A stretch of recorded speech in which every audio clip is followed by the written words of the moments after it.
Alors, bonjour tout le monde. Écoutez, hier soir, séance ordinaire du 7 avril 2025, ce fut une séance assez chargée. On a eu plusieurs résolutions.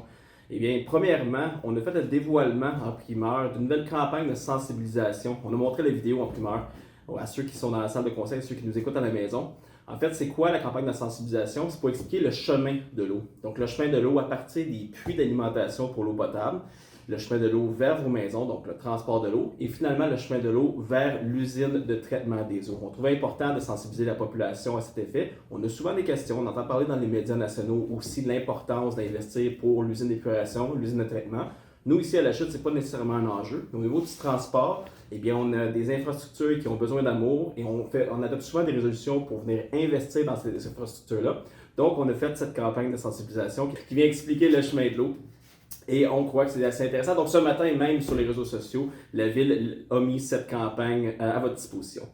J'ai dit en début de capsule que c'était une séance très occupée. Évidemment, on a eu plusieurs résolutions d'adjudication de contrats. Vous savez, c'est le printemps, donc les travaux vont commencer. On avait parlé plusieurs fois de ces contrats-là. Donc, on parle de réfection de rue. On parle aussi de la réfection du parkeuse pour le terrain de tennis et de pickleball. Donc, voilà, on est venu adjuger le contrat pour commencer ces travaux. Petite information particulière, celui qui est pour le parkeuse, eh bien, nous avons adjugé le contrat à un prix inférieur à ce que nous prévoyons. Donc, c'est une très bonne nouvelle. Et par la suite, on a adopté deux résolutions d'appui politique. Donc, une, premièrement, pour la ville de Blainville, donc pour le dossier Stablex. Évidemment, on trouve que c'est une situation qui est inacceptable d'imposer à la municipalité de céder ce terrain pour l'agrandissement de sites d'enfouissement pour les matières dangereuses. Donc, on est venu appuyer nos collègues à ce niveau-là.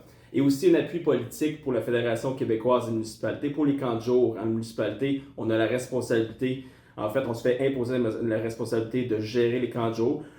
Et il n'y a pas nécessairement d'aide ou de financière qui suivent avec ça. Donc, on est tout simplement venu appuyer la Fédération québécoise à cette revendication pour le gouvernement du Québec. Donc, considérant qu'on a eu plusieurs résolutions, et je trouve que c'est une séance qui a été très intéressante, ça serait impossible pour moi de le résumer en une minute ou deux. Donc, je vous inviterai à aller voir la séance en ligne sur le YouTube de la Ville de la Chute. Bonne journée à toutes et à tous.